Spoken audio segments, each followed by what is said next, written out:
Captain Jake Morrison stood on the bridge of the U.E.'s Defender and watched the stars through the main viewing screen.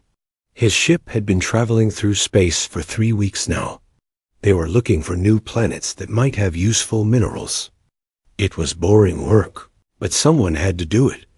The year was 2387, and humans had been traveling to other star systems for many decades. Most of the time, they found empty planets with rocks and ice. Sometimes they found planets with good metals. That Earth needed.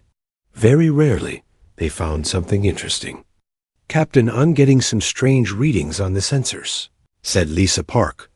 She was the ship's navigation officer and had been working with Jake for 2 years.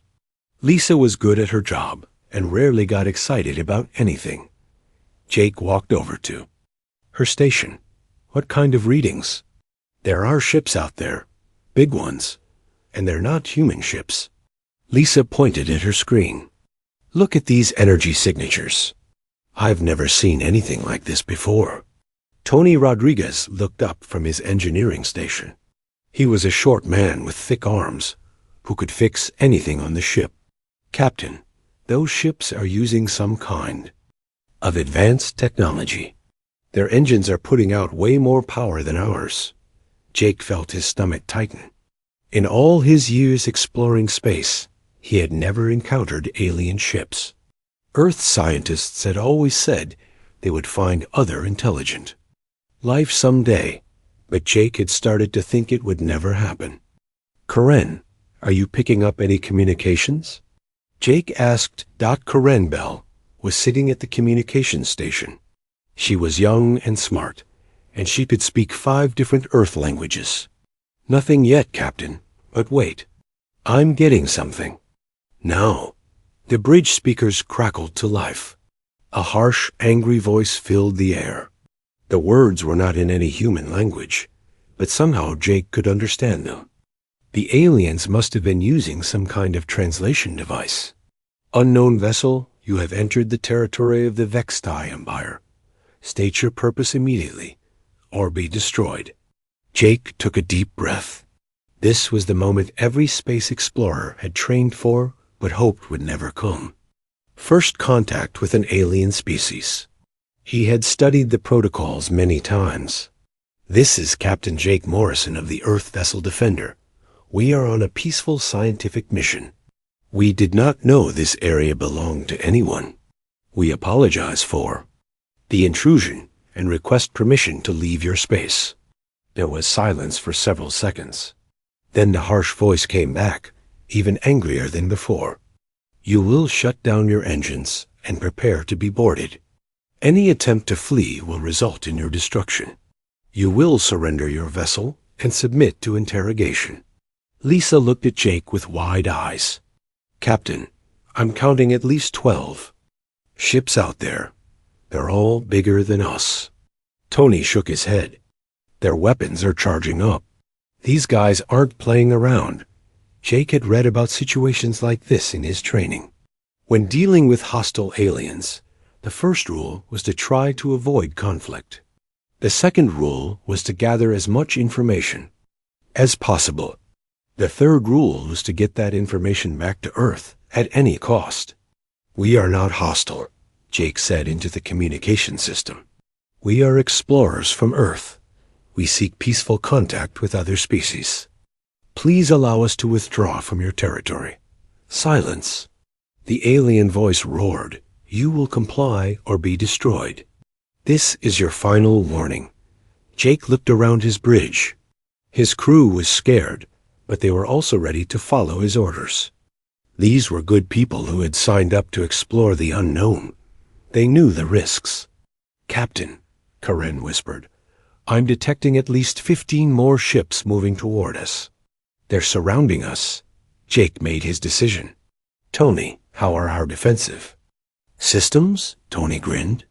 It was not a happy grin. "I've been making some improvements that aren't in the official reports. Our shields are stronger than they should be, and I've rigged some surprises in case we ever needed them. Lisa, plot a course back to human space. Best possible speed." "Already done, Captain." Karen, prepare a priority message to Earth Command. Tell them we've made contact with a hostile alien empire called the HFY. Include all our sensor data. Jake opened the communication channel one more time. We are leaving your territory. Now, we do not wish to fight. You will not leave. Prepare to be boarded. That was when the first alien ship fired. A beam of bright green energy hit the Defender's rear shields. The ship shook, but Tony's improvements held. Shields at 80%, Tony reported. But they're not trying to destroy us. That was a warning shot. Jake gritted his teeth. The aliens had just made a big mistake. They thought humans would surrender when faced with superior numbers. They were about to learn how wrong they were. All hands, this is the captain. We are under attack by hostile aliens. Prepare for emergency maneuvers. 2 alien ships moved closer to the Defender. Jake could see them on the screen now. They were long and dark, with weapons that glowed like angry eyes. They looked like they were built for war. They're trying to grab us with some kind of tractor beam, Lisa said. Not today, Jake replied. Tony, activate your surprises. Tony's fingers flew over his controls. Suddenly, the Defender's hull began to shimmer. The alien tractor beam slipped off like water off glass. Hull polarization successful, Tony said with a real smile this time. They can't grab us now. Jake had spent years in the Earth military before becoming an explorer. He knew when to fight and when to run. Right now, running was the smart choice. But he also knew these aliens had made a terrible mistake by attacking a human ship. Lisa, take us home. Maximum speed. The Defender jumped forward like a scared rabbit. The alien ships were fast, but human engineering was built for emergency situations. Within minutes, they had pulled ahead of their pursuers. Captain, the aliens are following us, Karen reported. They seem really angry that we escaped. Let them follow, Jake said. Karen, send that message to Earth now. Make sure it gets through. As the Defender raced toward human space with angry aliens behind them, Jake thought about what would happen next. The aliens probably expected humans to negotiate or surrender when they arrived at Earth. They thought they were dealing with a weak species that could be bullied. They had no idea what was coming for them. The message reached Earth 6 hours later. Within minutes, Admiral Patricia Hayes was reading the report with growing anger. Hostile aliens had fired on a human ship. They had tried to capture human citizens. The aliens were about to learn that humans don't negotiate with people who shoot. First, they just send more ships. Admiral Patricia Hayes was drinking coffee in her office at Luna Command Station when the emergency alarm started ringing. She had been an admiral for 15 years and had never heard that particular alarm before. It meant only one thing: hostile. Contact with an unknown alien species. Patricia dropped her coffee cup and ran to the command center. The cup shattered on the floor, but she did not care. Officers were running everywhere, pulling up data screens and checking weapon systems. The huge room was filled with the sound of urgent voices. Report, Patricia ordered as she reached the main command station. Commander Ryan Foster looked up from his computer screen. His face was pale. Admiral, we just received a priority transmission from Captain Morrison's ship. They were attacked by hostile aliens in the Kepler 442 system. Patricia felt ice in her stomach. For decades, humans had wondered what would happen when they finally met other intelligent life. She had always hoped it would be peaceful. Show me the data. Ryan activated the main screen. Captain Morrison's face appeared, looking tired and angry. Behind him, Patricia could see his bridge crew working frantically. This is Captain Jake Morrison of the U.S. Defender. We have made contact with a hostile alien empire calling itself the HFY. They demanded our surrender and fired on our ship when we attempted to withdraw peacefully. We are currently being pursued by multiple alien vessels. Recommend immediate defensive posture for all human colonies. The recording showed sensor data from the encounter. Patricia studied the alien ship designs and weapon signatures. These were not peaceful explorers. These were warships built for conquest. How long ago did this happen? Patricia asked. The transmission was sent 6 hours ago, Ryan replied. The Defender should reach the edge of human space in about 18 hours, Patricia nodded. 6 hours was not much time, but it was enough.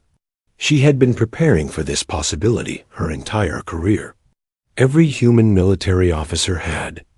Activate Protocol 7 immediately, she ordered. Ryan's eyes widened. Protocol 7 was the emergency response plan for hostile alien contact. It had been developed by Earth's best military minds and had never been used before.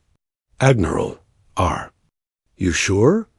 Protocol 7 authorizes the use of up to 20% of our total fleet strength. I'm sure, Patricia said. And Ryan, send a message to Fleet Commander Alex Carter. Tell him to assemble Task Force Hammer, full battle configuration. Patricia walked to her private office and opened a locked drawer. Inside was a red communication device that connected directly to the President of Earth. She had hoped never to use it. Mr. President, this is Admiral Hayes. We have a situation. 30 minutes later, Patricia was in a video conference with the President and the heads of all Earth's military branches. She explained the situation quickly and clearly. Recommendations? The President asked. General Mark Thompson from the Army spoke first. We should send a diplomatic mission. Try to negotiate. Patricia shook her head. Mr. President, these aliens fired on our ship without provocation. They demanded surrender from a peaceful exploration vessel. This is not a diplomatic situation. What do you recommend, Admiral? The President asked. We show them what happens when someone attacks a human ship, Patricia replied. We send enough firepower to make sure they never make that mistake again. The President was quiet for a moment. Patricia knew he was thinking about the cost in lives and resources. But she also knew he understood the bigger picture. If humans appeared weak, every hostile species in the galaxy would see them as easy targets. Do it, the President said. Full authorization for Protocol 7. Patricia felt a surge of satisfaction. Within minutes, orders were being sent to fleet bases throughout the solar system. The largest military mobilization in human history was beginning. Fleet Commander Alex Carter received his orders while inspecting the battleship UES Retribution. Alex was a tall man with gray hair who had spent his entire life preparing for war. He had fought in 3 different conflicts on Earth and had commanded ships in space for 20 years. Sir, we're authorized to deploy Task Force Hammer, his aide reported. Full battle group configuration. Alex smiled grimly. How many ships? 12 heavy cruisers, 47 destroyers, and the Retribution as flagship, plus support vessels. And how long to assemble the task force? 8 hours, sir. All ships are reporting ready status. Alex nodded. Human ships were designed to be ready for immediate deployment. Unlike other species who built their vessels for comfort or ceremony, humans built them for war. Every ship could be combat ready. Within hours, while the fleet assembled, Dr. Ryan Foster was analyzing the alien technology with his science team. Ryan was not just a military officer. He had a doctorate in xenobiology and had spent years studying how alien species might behave. These aliens are typical apex predators, Ryan explained to Admiral Hayes. They dominate through intimidation and superior force. They have probably never faced serious resistance. What does that mean for us? Patricia asked. It means they expect other species to surrender when faced with overwhelming odds. They have no experience fighting someone who refuses to back down. Patricia looked at the tactical display showing the assembling human fleet. They're about to get that experience. Ryan pulled up more data on his screen. Admiral, there's something else.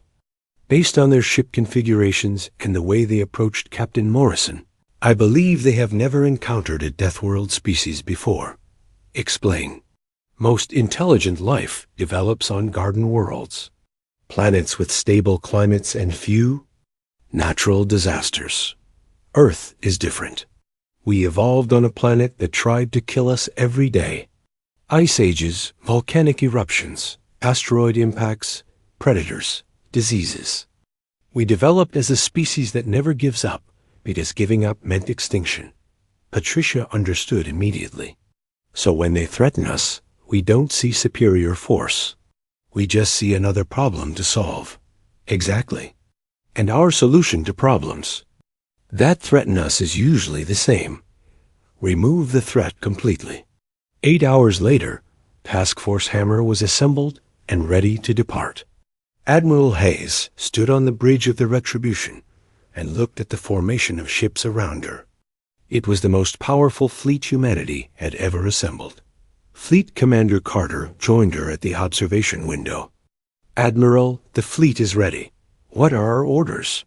Patricia handed him a sealed datapad. Take this fleet to Vexed High Space. Show them what happens when someone fires on a human ship. What about negotiations? Diplomatic contact? Patricia smiled coldly. Commander, we're going to send them a diplomatic message. It will be written in the universal language that every species understands, which is overwhelming firepower. As Task Force Hammer prepared to jump to hyperspace, Patricia composed a message to be sent to the Vexed High Empire. It was short and simple. You fired on a human vessel. We are coming. The message was also sent to every inhabited system within 50 light years. Patricia wanted the entire galaxy to see what happened when someone made the mistake of attacking humanity. The Vexed High Empire was about to learn that humans don't negotiate with people who shoot first. They just send bigger guns.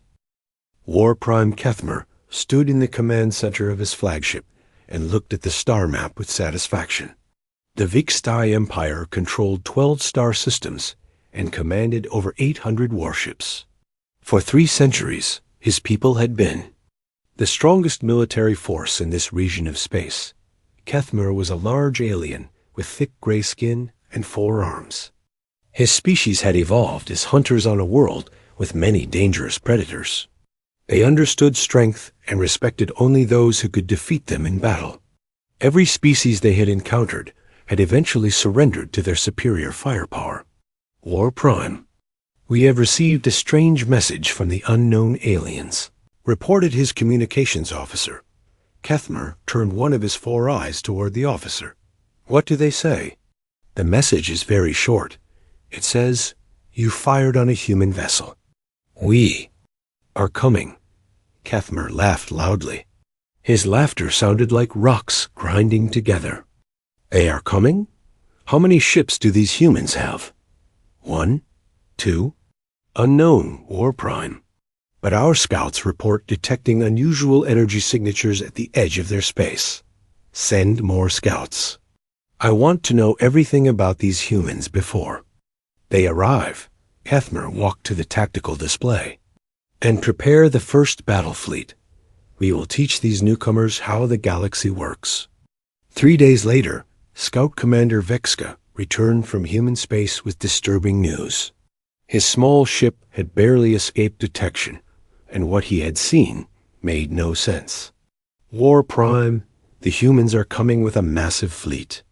I counted at least 60 ships, possibly more. Kethmer frowned. 60 ships? It is impossible. We attacked only 1 small vessel. Why would they send so many ships for such a minor incident? I do not know, War Prime, but their ships are unlike anything I have ever seen. They move in formations that change constantly. Their technology appears to be very advanced. Advanced? Kethmer's voice was skeptical. They are primitives who just learned to travel between stars. How advanced can they be? Vexka activated a holographic display showing recordings from his reconnaissance mission. See for yourself, War Prime. The display showed the human fleet, moving through space. The ships were sleek and deadly looking, with weapons that glowed with barely contained energy. But what disturbed Kethmer most was how they moved. Most species fought in rigid formations, following ancient battle tactics. The human ships moved like a living creature, flowing and adapting constantly. They fight like hunters, Vexka said, quietly, not like civilized beings. Kethmer felt something he had not experienced in many years, uncertainty. But he pushed the feeling away. The Vextai Empire had never been defeated in battle. These humans, no matter how many ships they brought, would learn to respect superior force. Prepare the full war fleet, Kethmer ordered. All 800 ships. We will meet these humans at the edge of our territory and show them the power of the Vextai Empire. Lieutenant Commander Beth Williams sat in the cockpit of her fighter and watched the alien fleet through her tactical display. She had been flying combat missions for 8 years, but she had never seen anything like this before. Control, this is Hawk Leader.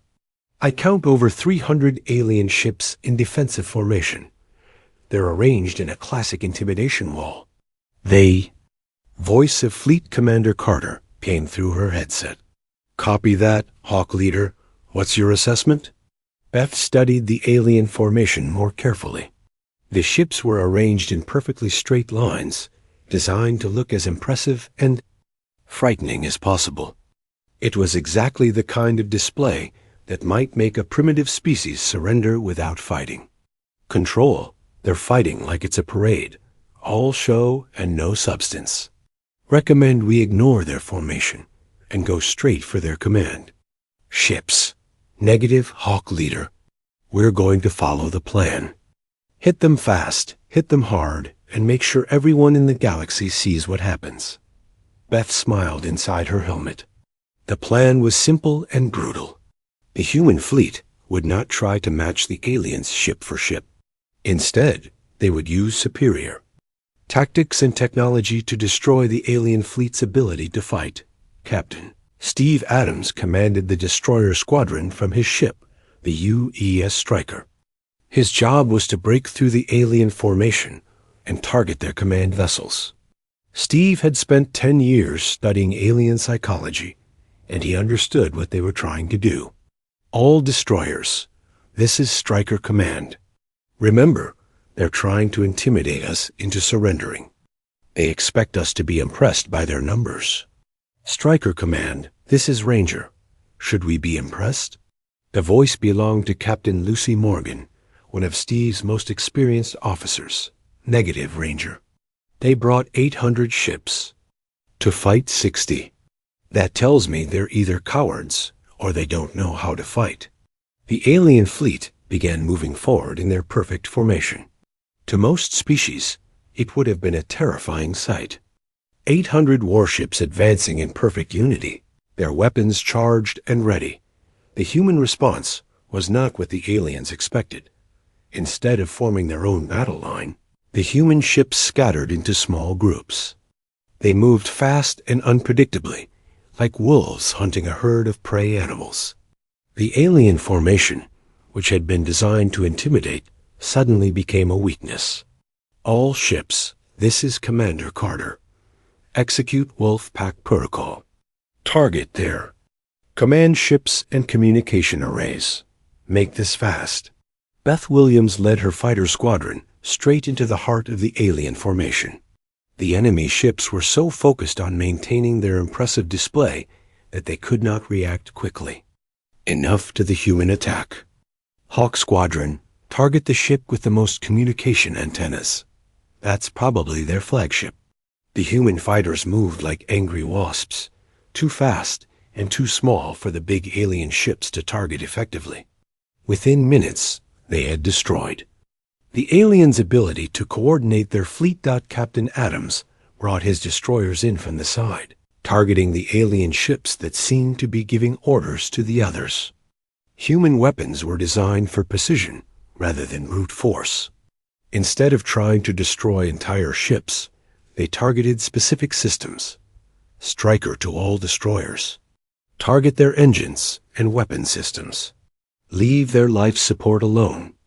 We want prisoners, not martyrs. The battle lasted exactly 4 hours and 17 minutes. When it was over, the Vex TIE fleet had lost over 200 ships and their primary command structure. The humans had lost 3 fighters and suffered damage to 2 destroyers. But the real victory was not military. It was psychological. Every species within 50 light years had been watching the battle through long-range sensors. They had seen the mighty Vex TIE Empire, which had dominated this region for centuries, defeated by a smaller force using tactics they had never seen before. War Prime Kethmer sat in his damaged flagship and stared at the tactical display in disbelief. His perfect formation had been torn apart by creatures that fought like wild animals. His superior numbers had meant nothing against enemies who refused to be intimidated. War Prime, the humans are sending a communication request. Kethmer wanted to refuse, but he no longer had the strength to fight. Accept the communication. Fleet Commander Carter's face appeared on the screen.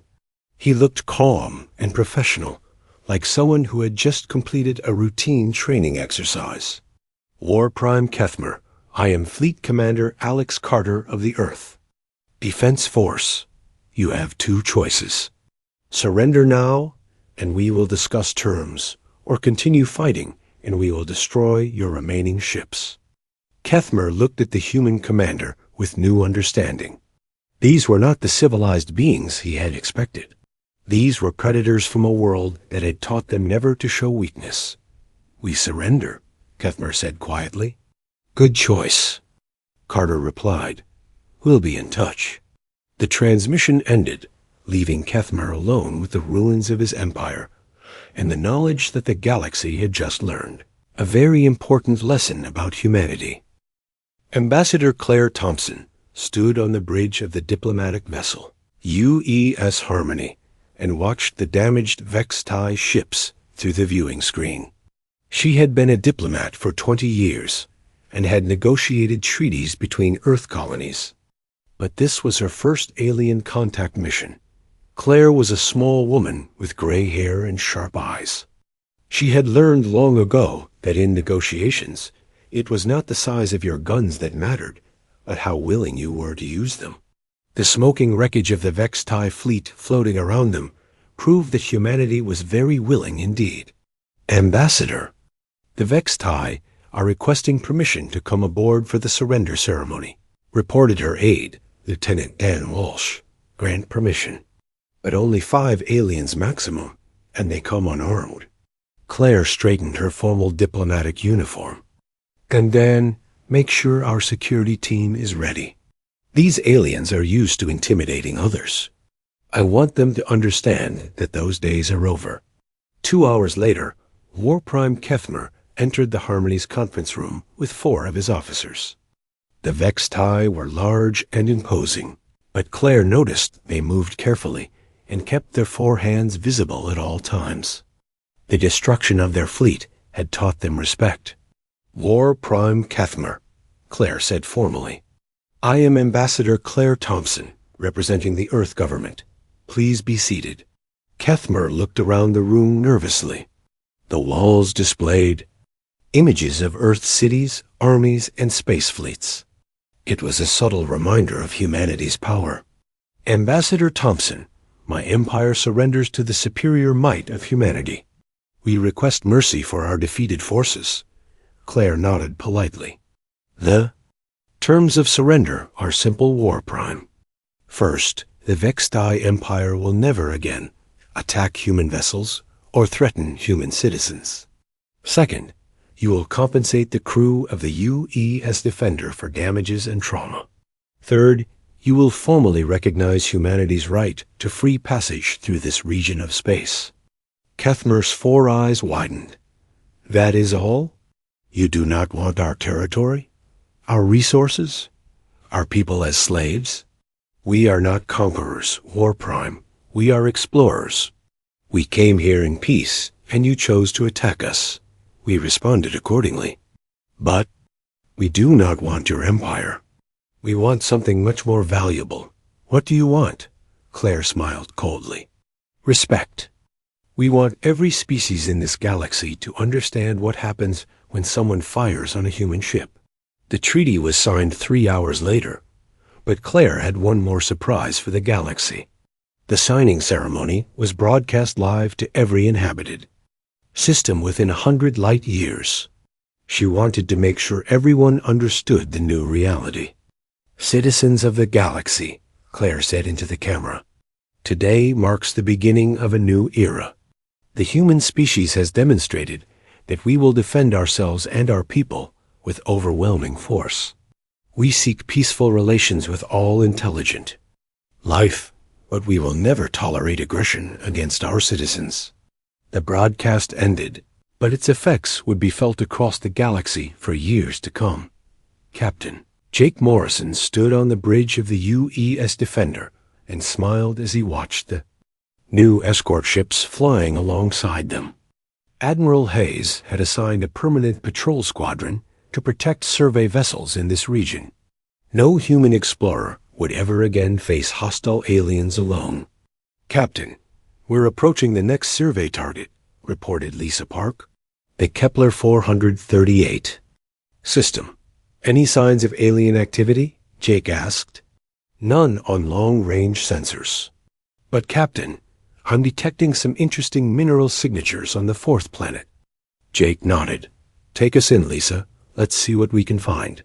Tony Rodriguez looked up from his engineering station with a grin. Captain, if we do run into any more hostile aliens, I've got some new modifications that will really surprise them. Let's hope we don't need them, Tony. But it's good to know they're there. Karen Bell was monitoring communications from her station. Captain, I'm picking up a transmission from Earth Command. Admiral Hayes wants a full report on our survey progress. Tell the Admiral that the UES Defender is back in business, Jake replied. And Karen, add a personal note. Tell her that it feels good to be doing our job again without looking over our shoulders. Meanwhile, in other parts of the galaxy, the effects of humanity's demonstration were spreading rapidly. 3 different alien species had already sent diplomatic missions to Earth requesting non-aggression treaties. The Zephyrian Council, which controlled 15 star systems, had sent Ambassador Veltar to Luna Station. The Zephyrians were a peaceful trading species who had been paying tribute to the Vextai for decades. Admiral Haas, Ambassador Veltar said through his translation device, My people wish to establish formal diplomatic relations with humanity. We have valuable trade goods and scientific knowledge to offer. Admiral Hayes reviewed the Zephyrian proposal on her datapad.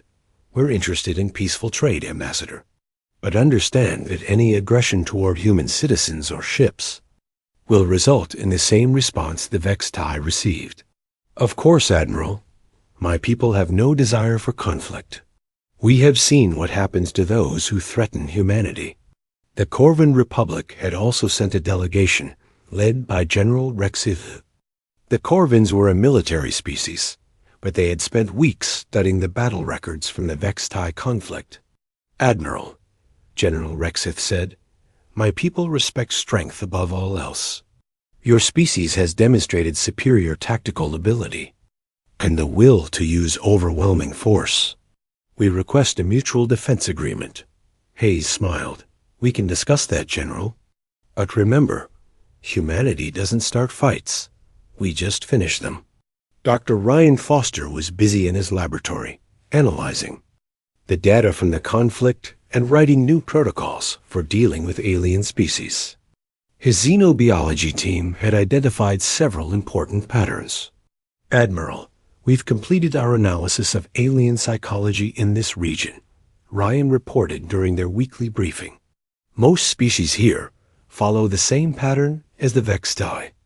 They use intimidation and superior numbers to force weaker species into submission.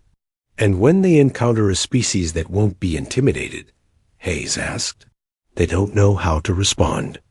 They've never developed effective tactics because they've never needed them. That gives us a significant advantage in any future conflicts. Hayes nodded thoughtfully. What about species that might actually be dangerous to us? That's the interesting part, Admiral. Word is spreading fast about what happened to the Vextai. Species that might have considered attacking us are now thinking twice. Our demonstration of force has probably prevented more conflicts than it started. 6 months after the battle, War Prime Kethmer had undergone a remarkable transformation. He now called himself Defense Prime Kethmer and had requested human military advisors to help modernize his remaining fleets. The humans have taught us much about warfare, Kethmer explained to his officers. We spent centuries fighting like ceremonial dancers, focused on intimidation rather than effectiveness. The humans fight like the apex predators they are.